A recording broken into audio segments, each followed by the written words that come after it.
Tadi saya utang pertanyaan kepada Pak Susno. Tadi saya bertanya, prediksi Anda, dugaan Anda, apakah Peggy akan menang di pra-peradilan? Baik, saya sama saja dengan kita yang di sini. Saya memang mantan polisi yang sudah pensiun, Ya. dan saya tidak berada di dalam. Yang saya amati adalah apa yang terangkat ke permukaan melalui media. Itu. Kalau berdasarkan pengamatan yang ada di media, maka saya khawatir gugatan ini dikabulkan. Instansi saya, termasuk saya, berada pada posisi kalah tanda petik. Tapi berbahagia dan gembira bahwa hasil pekerjaan dikoreksi. Mengapa kalah? Pertama, kalau seandainya alat buktinya hanya saksi. Kita di ruangan ini lebih dari 20. Kita bisa mengatakan warna ini merah. Ditanya di luar apa warnanya? Merah. Kompak kita, tapi kompak dalam kebohongan. Maka keterangan saksi yang sedemikian banyak tanpa didukung alat bukti lain itu lemah sekali. Apalagi keterangan saksi itu bertentangan satu sama lain. Ini bertentangan. Ada yang mengatakan kenal Peggy, ada yang mengatakan tidak, ada yang mengatakan Peggy pelaku, ada yang mengatakan tidak. Berarti saksi ini, ya hakim pra-peradilan harus menggugurkan ini.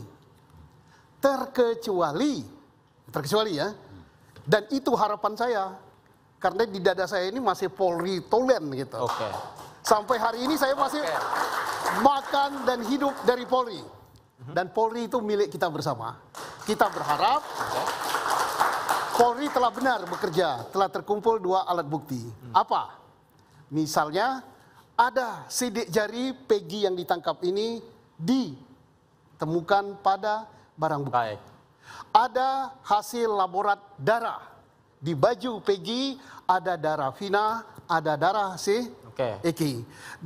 Ada sperma Peggy nempel di tubuh Vina. Nah, ada CCTV yang katanya belum dibuka yang merekam bahwa Peggy ada di situ.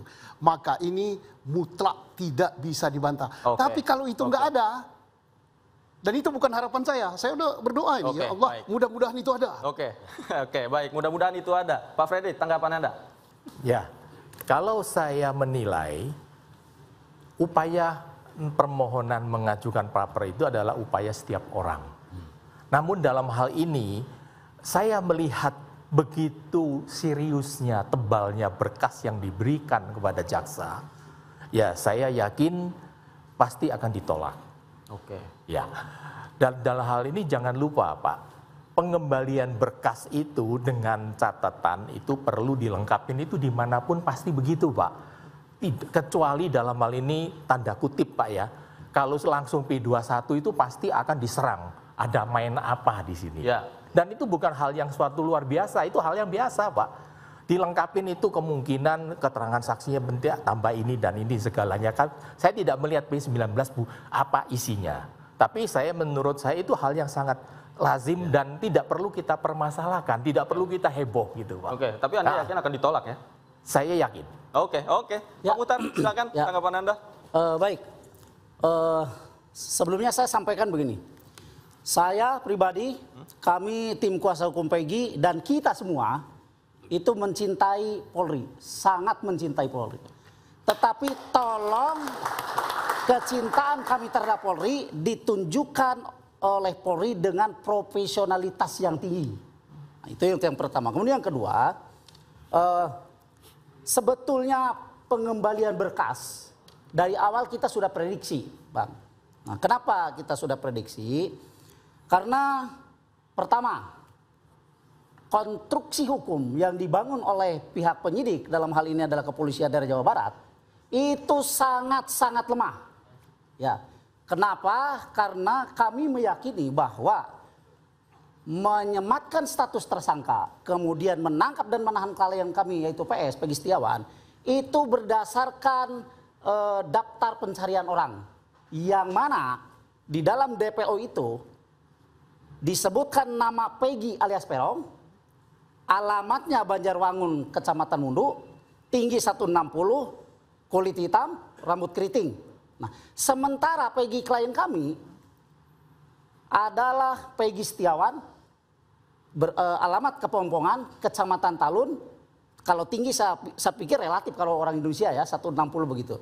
Tapi rambutnya lurus. Jadi artinya dari daftar DPO dengan real orangnya ditangkap itu sangat tidak sinkron. Sehingga saya bilang konstruksi hukum itu sangat lemah. Kemudian yang kedua, berkas kenapa dikembalikan? Karena jelas belum lengkap.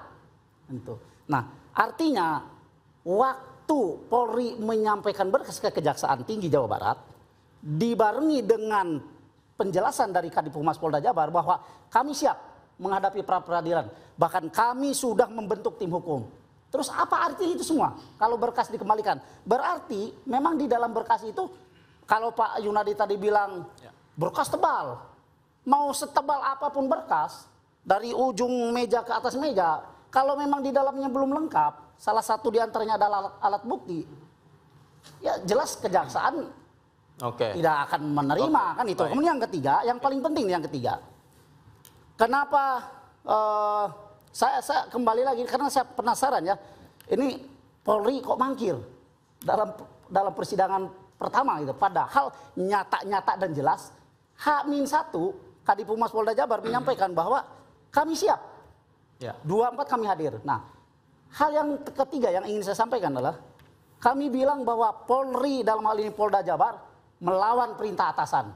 Apa itu perintah atasannya? Pertama adalah perintah dari Bapak Presiden Jokowi yang menyampaikan bahwa selesaikan kasus ini dengan cepat dan tuntas. Kedua, perintah dari Kapolri, atasan langsung Polri, yang menyampaikan bahwa penyelesaian kasus ini harus transparan dan cepat. Kemudian yang ketiga, perintah pengadilan. Apa perintah pengadilan? Datang, ayo kita adakan sidang. Tapi itu juga diingkari kan gitu. Dilawan gitu. Baik. Anda setuju dengan itu? Saya kira, mohon maaf untuk hari ini kita berbeda pandangan. Ya, kenapa demikian? Karena saya setuju dengan Bang Freddy, ya, bahwasannya kalau lihat daripada kasus ini, saya malah yakin bahwasannya itu akan ditolak. Kenapa demikian?